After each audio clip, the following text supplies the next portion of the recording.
하나님 말씀은 로마서 11장 13절에서 24절까지입니다.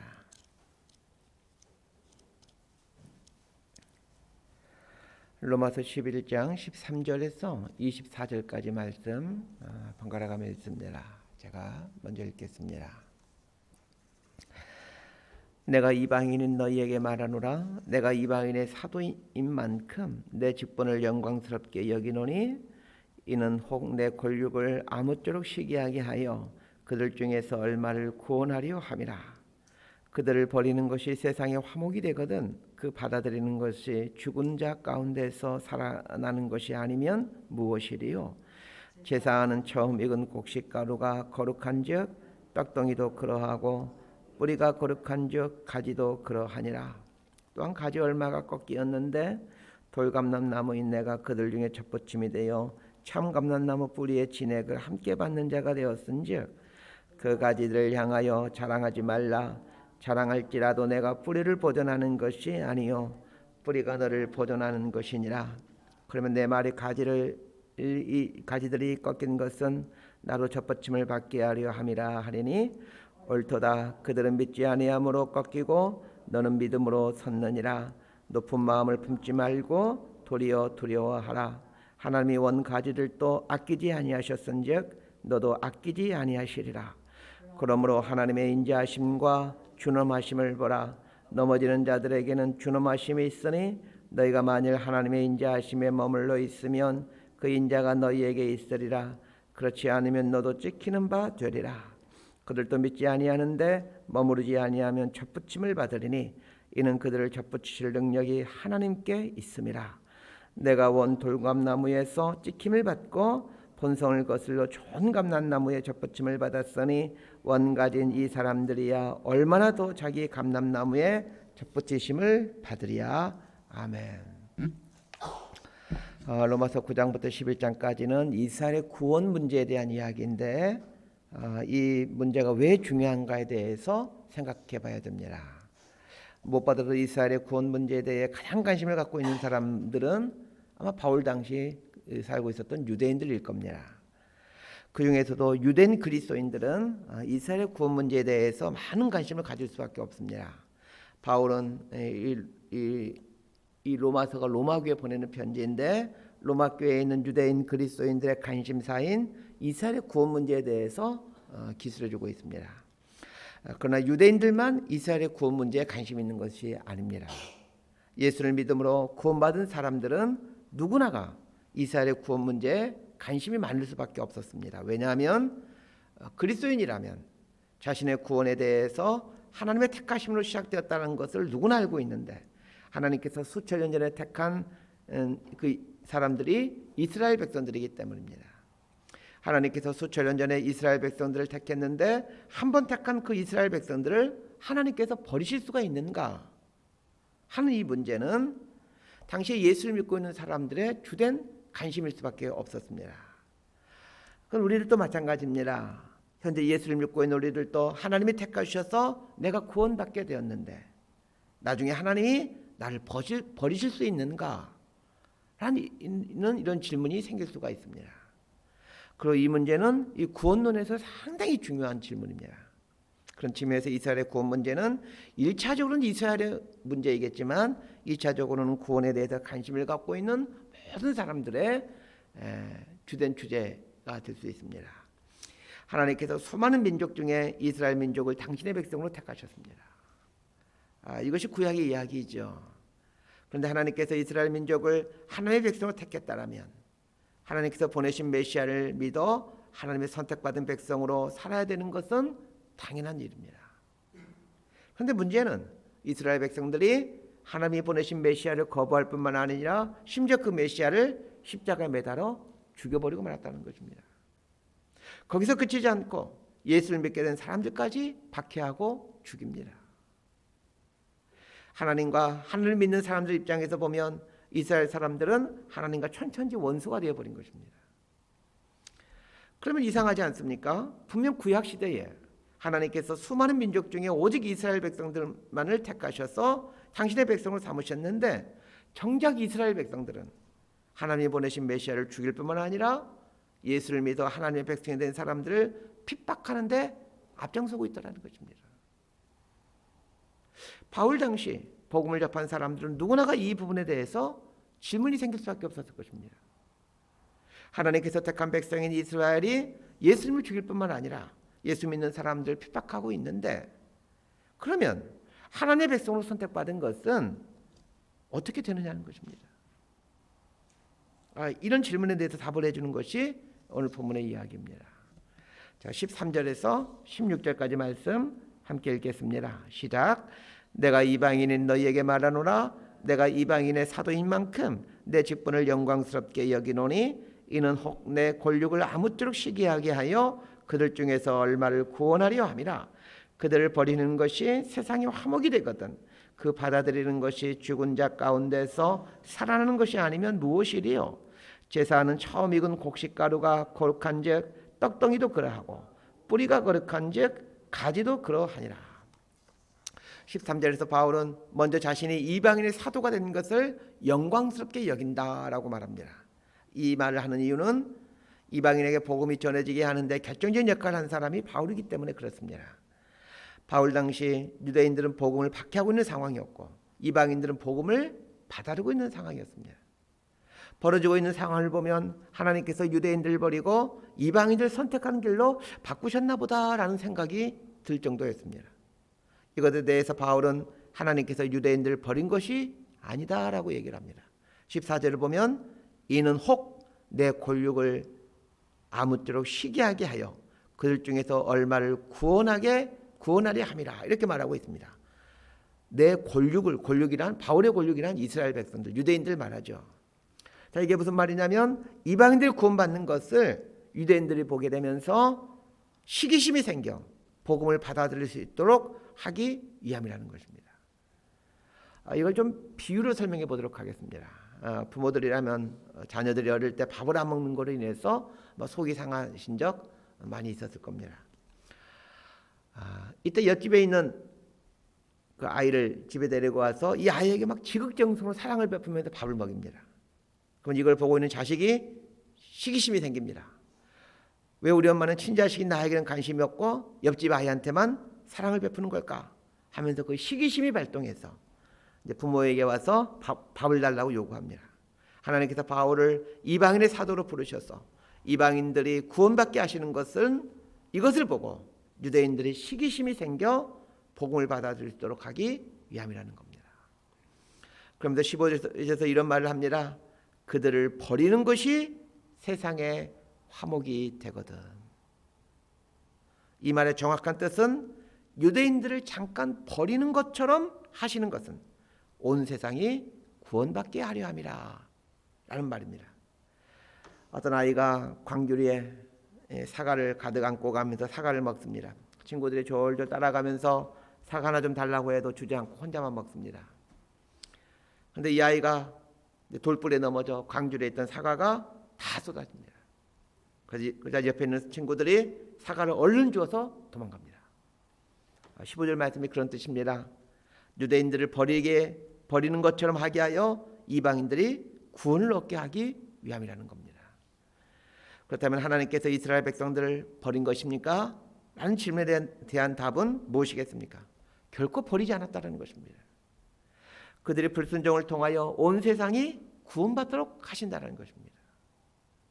그렇다고 불순종한 이스라엘 백성들을 버리는 것이 아니라 결국에는 이방인들이 구원받게 되는 것을 보면서 유대인들도 하나님께 다시 돌아오게 된다는 것입니다. 그래서 사도행전을 보게 되면 예수님께서 부활 승천하시면서 제자들에게 마지막으로 하시는 말씀이 이런 말씀이었습니다.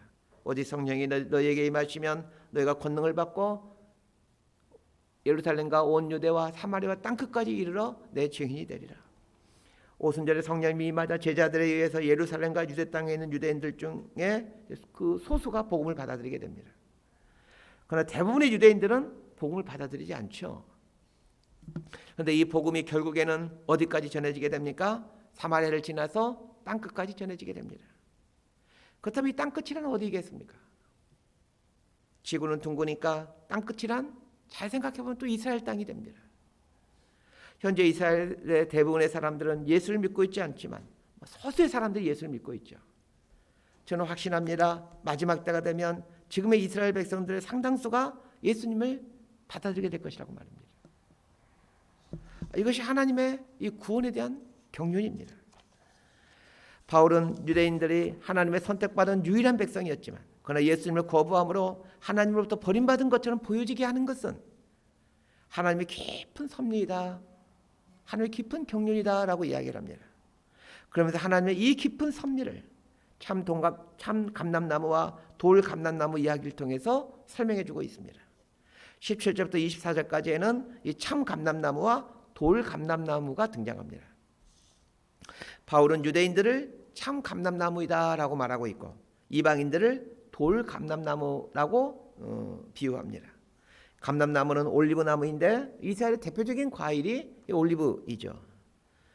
17절에 보게 되면 가지 얼마가 꺾였는데 돌 감람나무인 내가 그들 중에 접붙임이 되어 참 감람나무 뿌리의 진액을 함께 받는 자가 되었은즉 이렇게 말하고 있습니다. 자, 이 말을 이해하기 위해서는 나무의 접붙임을 이해해야 됩니다.